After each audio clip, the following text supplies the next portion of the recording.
الحمد لله رب العالمين،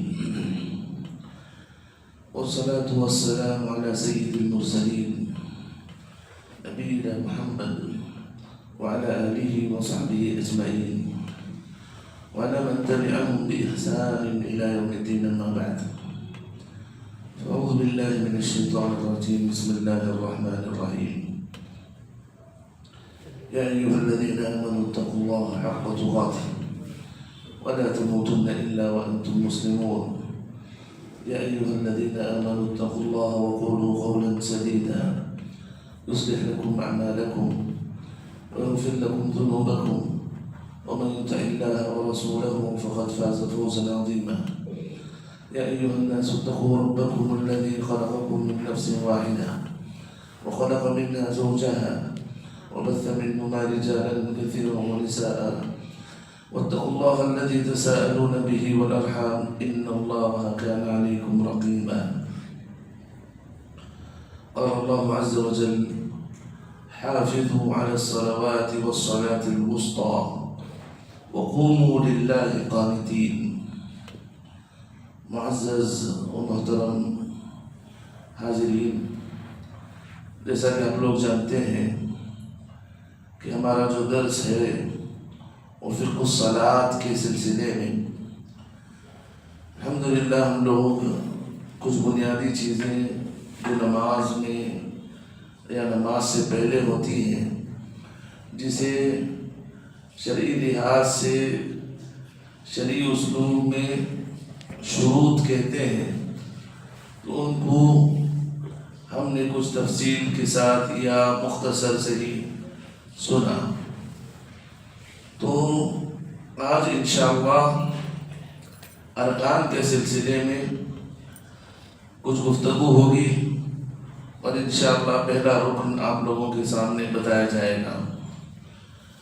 دیکھیے، جیسا کہ میں نے پچھلے دروس میں بھی کہا تھا کہ نماز چار چیزوں کے نام ہے، چار چیزوں کا خلاصہ ہے. چار چیزیں نماز میں داخل ہیں.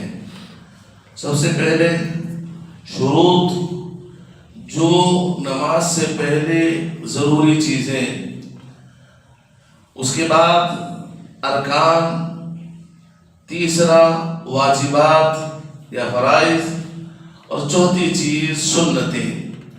ان چاروں چیزوں کا نام مجموعہ، یہ چاروں چیزیں اگر نماز میں موجود ہوتی ہیں تو ایسی نماز مکمل نماز کہلاتی ہے.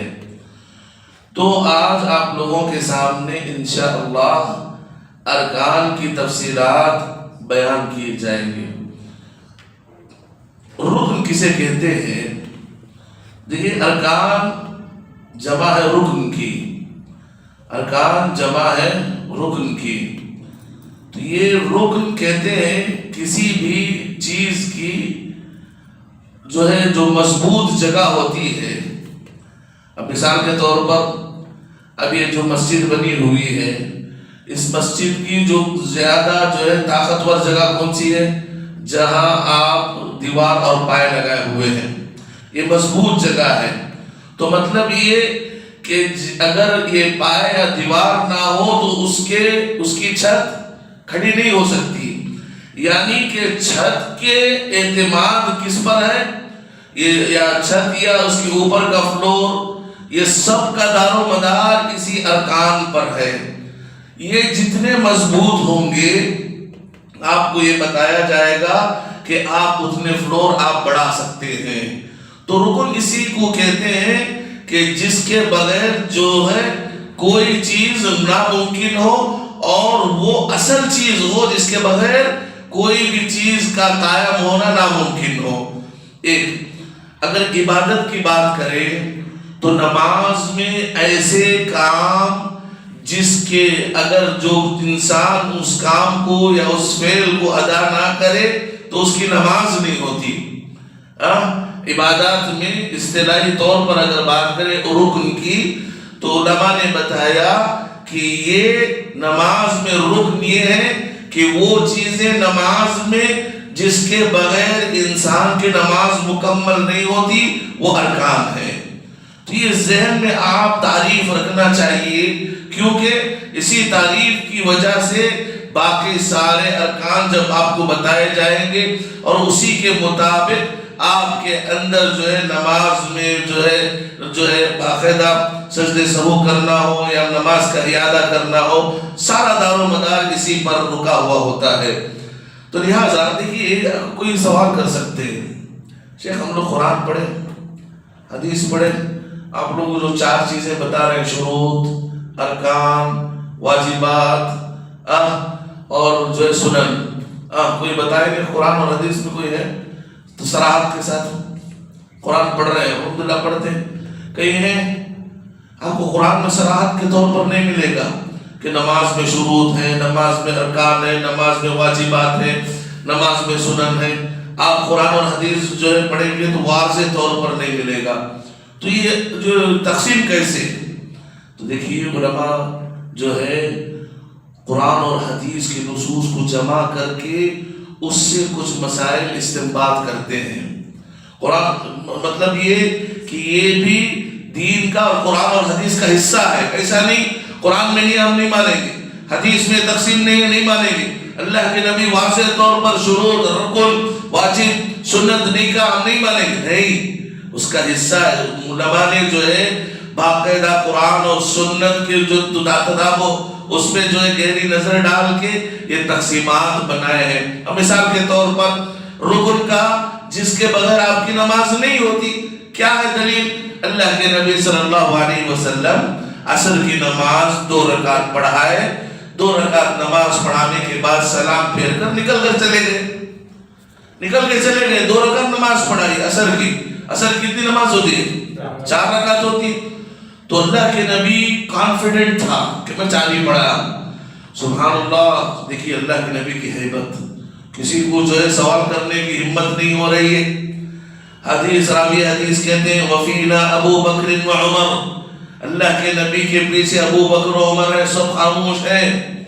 ذوالیدین جن کو اللہ کے نبی جو ہے پیار سے 2 ہاتھ والے بتاتے تھے، بلاتے تھے پیار سے، وہ صحابی اٹھتے اور دیکھیے ادب کا تقاضا ہے اور اللہ کے نبی سے سوال کرنے کا جو انداز دیکھیے، ہم لوگ ہوتے حضرت 2 رکعت پڑھائے تو اٹھو پڑھو، نہیں، سبحان اللہ، ادب دیکھ اللہ کے نبی سے سوال کرتے ہیں، یا نبی اللہ اقصرت الصلاة ام نسیت، اقصرت الصلاة ام نسیت، اے اللہ کے نبی بتائیں کیا نماز 4 کے بجائے 2 ہو گئی ہے یا آپ بھول گئے؟ ایسا نہیں کہا کہ اللہ کے نبی آپ 2 رکعت پڑھائیں، چوائس دے رہے ہیں اللہ کے نبی کو، ہو سکتا ہے 4 جگہ 2 ہو گئی، اللہ کے نبی حکم آیا ہو سکتا ہے، ادب کا تقاضا۔ جب بھی آپ بڑے لوگوں سے، اہل علم سے کوئی بھی آپ سوال کرتے ہیں، یہ ساری چیزیں ہونی چاہیے آپ کے زبان پہ، آپ کے کیریکٹر میں، تب پتا چلتا ہے کہ کون علمی دروس میں بیٹھے ہوئے ہیں اور کون جو ہے بازاروں میں پھر رہے ہیں، سمجھ رہے کہ نہیں؟ یہ ادب ہمارے اندر آنا چاہیے۔ صحابی رسول پوچھتے ہیں اقصرت الصلاة ام نسیت، اے اللہ کے نبی کیا 4 رکعت والی نماز 2 ہو گئی ہے یا آپ بھول گئے ہیں؟ اللہ کے نبی پورا کانفیڈنٹ تھا، کہا نہ کم ہوئی ہے نہ میں بھولا ہوا ہوں۔ اب صحابی کو یقین ہو گیا کہ اللہ کے نبی باقاعدہ بھولے ہوئے، پھر کہا اللہ کے نبی سے یہ نہیں کہا نہیں اللہ کے نبی آپ بھولے، یہ نہیں کہا، ادب دیکھ کے کہا نہیں اللہ کے نبی 2 میں سے 1 ضرور ہوا ہے۔ اللہ کے نبی کو ڈائریکٹ نہیں بول رہے کہ آپ بھولے، نہیں، ادب ہے، کہا نہیں اللہ کے نبی دونوں میں سے کچھ ہوا ہے۔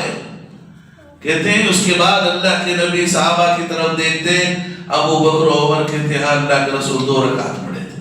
تو کیا ہے، اگر واجبی چیزیں ہوتی تو کیا ہوتا؟ اللہ کے نبی آتے 2 سجدے کرتے اور سبحان اللہ سلام پھیرتے تھے، سجدے سہو سے واجبی چیزیں کرو۔ اللہ کے نبی آئے 2 رکعت پھر نماز پڑھی اور پھر سلام پھیرے اور اس کے بعد جو ہے سجدے سہو کیا، سمجھ رہے کہ نہیں؟ تو مطلب یہ کہ علماء نے لکھا ہے کہ آپ یہ ساری چیزیں جو دلائل بنتی ہیں اس سے وہ سارے دلائلوں کا استقراء، اسے پڑھ کر اس کا تتابع کر کے یہ سارے جو ہے شروط ہو، ارکان ہو، واجبات اور فرائض ہو اور سنتیں ہو، اس کی تقسیم جو ہے علماء کیے ہوئے ہیں۔ تو لہٰذا اگر کوئی پوچھے کہ قرآن اور حدیث میں نہیں، تو کہا قرآن اور حدیث کا حصہ ہے۔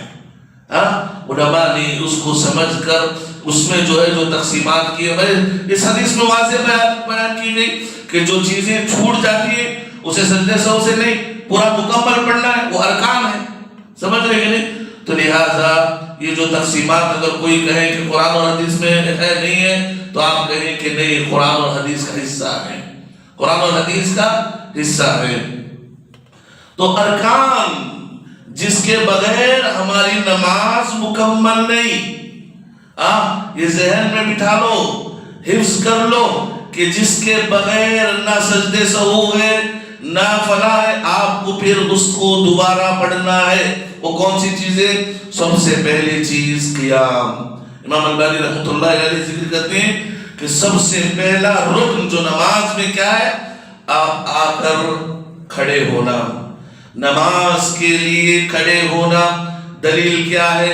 کہا وَقُومُوا لِلَّهِ قَانِتِينَ، لوگوں اللہ کے سامنے تم عاجزی اور خاموشی کے ساتھ کھڑے ہو جاؤ۔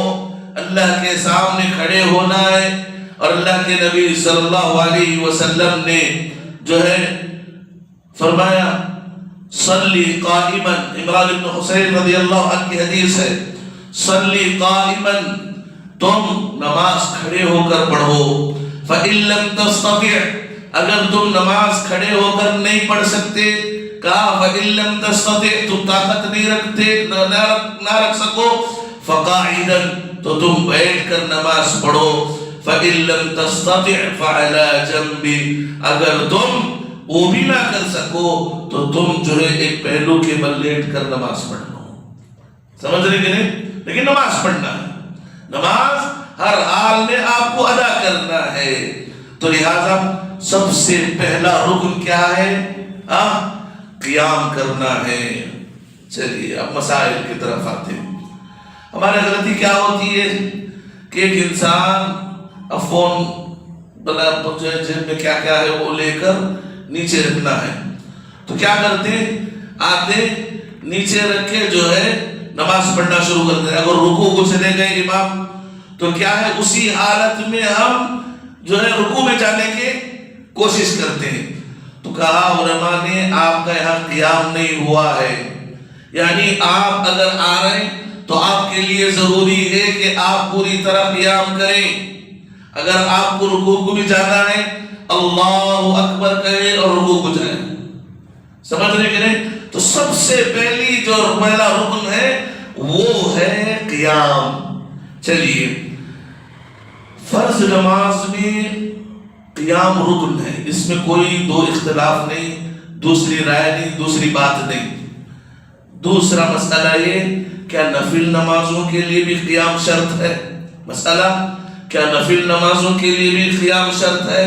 کہا نفل نمازوں کے لیے قیام شرط نہیں ہے۔ اللہ کے نبی صلی اللہ علیہ وسلم نے فرمایا، اللہ کے نبی صلی اللہ علیہ وسلم کی زندگی میں بھی اللہ کے نبی صلی اللہ علیہ وسلم جو ہے نفل نماز بیٹھ کر پڑھا کرتے تھے۔ اللہ کے نبی صلی اللہ علیہ وسلم بیٹھ کر رکوع کرتے، بیٹھ کر سجدہ کرتے تھے، اور بلکہ اللہ کے نبی کے بیٹھنے کی کیفیت متربعہ، اللہ کے نبی آلتے پلتے جیسا بیٹھتے نہیں، دونوں پاؤں اندر رکھے، ویسے اللہ کے نبی صلی اللہ علیہ وسلم بیٹھ کر نفل نماز پڑھتے تھے۔ اور اسی طرح اگر کوئی سفر میں ہے، سمجھ رہے سفر میں ہے، گاڑی جا رہی ہے، تو سب سے پہلی چیز کیا ہے؟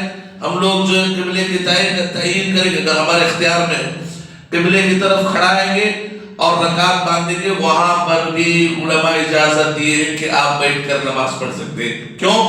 اللہ کے نبی صلی اللہ علیہ وسلم نے بھی اونٹنی پر بیٹھ کر نماز ادا کی، خواہ وہ سفر میں کیوں نہ ہو، جو ہے فرض نماز کیوں نہ ہو، سفر میں، سفر کی حالت میں اگر آپ فرض نماز بھی کیوں نہ پڑھ رہے ہو تو آپ جو ہے سواری میں بیٹھ کر نماز ادا کر سکتے ہیں۔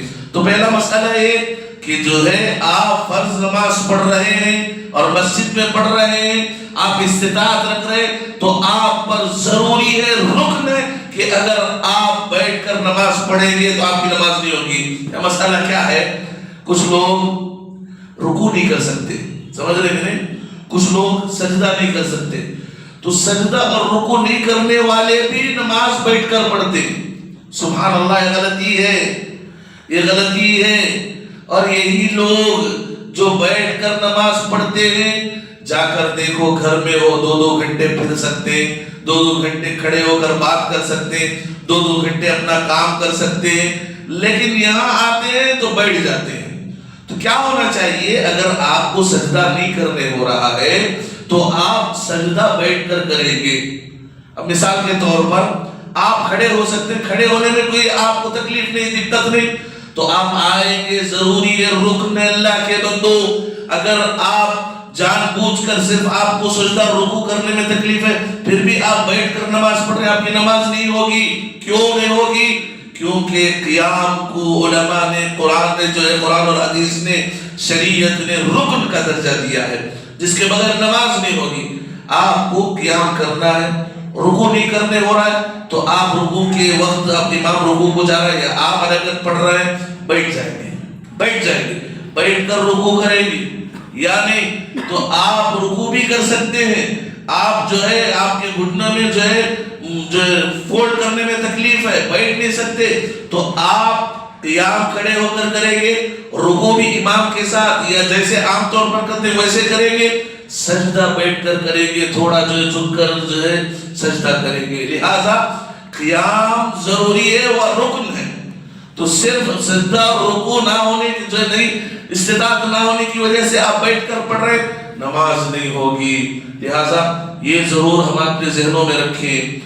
اور تیسری اور چوتھی چیز یہ ہے کہ اگر کوئی انسان کھڑا ہو رہا ہے، لمبی دیر نہیں کھڑا ہو سکتا، مثال کے طور پر شریعت میں اللہ کے نبی صلی اللہ علیہ وسلم کا عمل ہے، اللہ کے نبی صلی اللہ علیہ وسلم کیا کرتے؟ رات کی نماز معلوم ہے، اللہ کے نبی سورہ بقرہ، سورہ آل عمران، سورہ نساء اتنی لمبی پڑھتے تھے۔ کیا کرتے تھے؟ اللہ کے نبی صلی اللہ علیہ وسلم بیٹھ کر شروع کر دیتے تھے، اللہ اکبر الحمدللہ الف لام میم، بیٹھ کر لمبی شروع کر دیتے، بیٹھ کر، سمجھ رہے کہ نہیں؟ صحابی رسول کہتے ہیں، راوی حدیث کہتے ہیں، جب اللہ کے نبی، یہ جو ہے تہجد کی نماز، رات کی نماز ہے، لمبی نماز ہے، تو اللہ کے نبی، جب اللہ کے نبی رکوع جانے کے لیے ابھی 30 یا 40 آیتیں ہوتی، اللہ کے نبی جو بیٹھے ہوئے تھے اٹھ کے کھڑے ہو جاتے، اٹھ کر کھڑے ہو کر وہ آیتیں مکمل کر کے پھر رکوع اور سجدے کو جو نارمل جاتے ویسے چلے جاتے۔ تو مطلب یہ کہ ہم اگر نفل نماز پڑھ رہے ہیں، تہجد کی نماز پڑھ رہے ہیں، تو لہٰذا جو شریعت رخصت دی ہوئی ہے کہ آپ بیٹھ کر پڑھ سکتے ہیں۔ اگر بیٹھ کر پڑھ رہے ہیں تو بیٹھ کر ہی رکوع ہوگا، بیٹھ کر ہی سجدہ ہوگا۔ اگر آپ کھڑے ہو کر پڑھ رہے ہیں، کھڑے ہو کر سجدہ ہوگا اور کھڑے ہو کر رکوع ہوگا۔ یہ چیزیں ہمارے ذہن میں قیام کے سلسلے میں ہونا چاہیے۔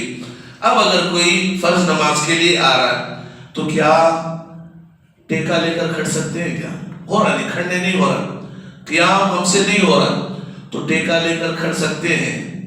تو لہٰذا اللہ کے نبی صلی اللہ علیہ وسلم نے کشتی کے سلسلے میں ایک روایت بیان کی، کہا اللہ کے نبی سے پوچھا گیا کہ ہم اللہ کے نبی ہم کشتی میں نماز پڑھ سکتے ہیں؟ کہا تم نماز پڑھو، اگر ڈوبنے کا خوف ہے، کشتی میں کیا ہوتا ہے، سیدھی رہتے کیا، ہلتے رہتے نا، تو کہا اگر تمہیں ڈوبنے کا خوف ہے، کسی ستون کو یا سہارا لینے والی چیز کو آپ پکڑ کے کھڑے ہو جاؤ۔ تو بعض علماء نے کہا کہ آپ ایسا ٹیکا لے سکتے ہیں، مثال کے طور پر کوئی لاٹھی لایا ہوا ہے، لاٹھی لا کے ایسا لے کے کھڑا ہو گیا ہے، سمجھ رہے، ایسا خفیف سہارا، معمولی سہارا، جس کی وجہ سے آپ وہ ٹیکا بھی ہٹا رہے ہیں تو کوئی جو ہے آپ کو جو ہے تکلیف نہ ہو، معمولی سہارا لے کر اگر نماز کے لیے، فرض کے لیے کھڑے ہو رہے ہیں، شریعت کہتی ہے پھر بھی تم قیام کرو، پھر بھی تم قیام کرو۔ مطلب یہ کہ آپ ایک شدید عذر ہے، شدید بیمار ہیں کہ آپ کھڑے ہو ہی نہیں سکتے، اس وقت تمہیں کہا گیا کہ تم جو ہے بیٹھ کر یا جو ہے اپنی کرسی پر یا جو ہے نیچے بیٹھ کر نماز پڑھو۔ تو لہٰذا شریعت کہتی ہے کہ اگر آپ کے پاس تھوڑا بہت سہارا لے کر نماز پڑھنے کے لیے گنجائش ہے، پھر بھی تم جو ہے سہارا لے کر، مکمل سہارا نہیں، کیا ہے اگر کوئی آ کر دیوار کو لے کر مکمل ٹیکا لے کر کھڑے ہوئے، کہا نہیں خفیف، علماء نے جو ہے راجح قول یہی ہے کہ خفیف سہارا ہو، اگر جو ہے سہارا کو ہٹائے تو آپ بھی گر جائے، ایسا نہیں، ایسا سہارا جس کو اگر ہٹا بھی دے تو آپ تھوڑی دیر کھڑے ہو سکیں۔ مثال طور پر کسی کو کمر کا درد ہے تو وہ اگر ایسے کھڑے ہو گے تو درد ہو سکتا ہے، تھوڑی دیر آپ آرام کرنے کے لیے جو ہے اپنے لاٹھی کا سہارا لے رہے ہیں، پھر کھڑے ہو رہے ہیں، کہا یہ جائز ہے۔ تو لہذا یہ کچھ مسائل ہیں قیام کے سلسلے میں، انشاءاللہ اور بھی آئیں گے، یہ جو ہے نماز چپل پہن کر کیسے جو ہے قیام کر سکتے ہیں۔ اور جو ہے ایک آخری مسئلہ یہ کہ ہم لوگ خاص طور پر جو بیٹھنے والے کرسی ڈالتے ہیں تو کیا ہوتا ہے، وہ چاہتے ہیں کہ لوگوں کے ساتھ کھڑے ہوں، تو اگر آپ کرسی کو پیچھے رکھ کر لوگوں کے ساتھ کھڑے ہونے کے جو ہے کوشش کریں گے، پیچھے والوں کو یعنی دوسری صف والوں کو آپ کی کرسی کی وجہ سے تکلیف ہوگی۔ تو سب سے پہلے راجح قول دیکھیے، ہم لوگ اسی کی تلاش میں اس دروس کو رکھے ہوئے ہیں۔ افضل طریقہ یہ ہے کہ آپ آلتی پالتی مار کر بیٹھے، یعنی جو ادب بن کے جسے بولتے ہیں، یہ صحیح طریقہ ہے۔ سبحان اللہ، لوگ مدینے میں ہمارے اساتذہ کو دیکھیں کہ وہ لوگ ایسے ہی بیٹھا کرتے تھے، اور صحیح طریقہ یہی ہے کہ آپ جو ہے ادب بن کے آ کر کسی کونے میں بیٹھ جائیں یا سب میں مل جائیں، تو یہ اصل طریقہ ہے بیٹھ کے نماز پڑھنے کا۔ چونکہ جو ہے وسائل ہمارے پاس ہیں، کرسیاں ہیں اور بھی کچھ کئی چیزیں ہیں، تو کہا یہ بھی جائز ہے، بیٹھ کر پڑھ سکتے ہیں، لیکن طریقہ کیا ہے کہ آپ صف کے اخیر میں کرسی رکھیں گے، خواہ آپ تھوڑے سامنے بھی کیوں نہ ہو، صف کے جو ہے ساتھ میں رکھیں گے تاکہ آپ کی صف جو ہے پیچھے والوں کو تکلیف دہ نہ ہو۔ سمجھ رہے کہ نہیں؟ یہ صف کے سلسلے میں جو ہے تنبیہات ہیں۔ اللہ رب العالمین سے دعا ہے کہ رب العزت ہم تمام کو صحیح نماز پڑھنے کی توفیق عطا فرمائے۔ اللہ رب العالمین ہماری نمازوں کو ہماری مغفرت کا ذریعہ بنائے۔ رب العزت ہم سے جو نیکیاں ہوتی ہیں اللہ رب العالمین اسے اپنے دربار میں اپنے فضل سے، اپنے کرم سے، اپنے جو ہے احسان سے ان نیکیوں کو قبول فرمائے۔ وآخر دعوانا الحمدللہ رب العالمین۔ السلام علیکم ورحمۃ اللہ وبرکاتہ۔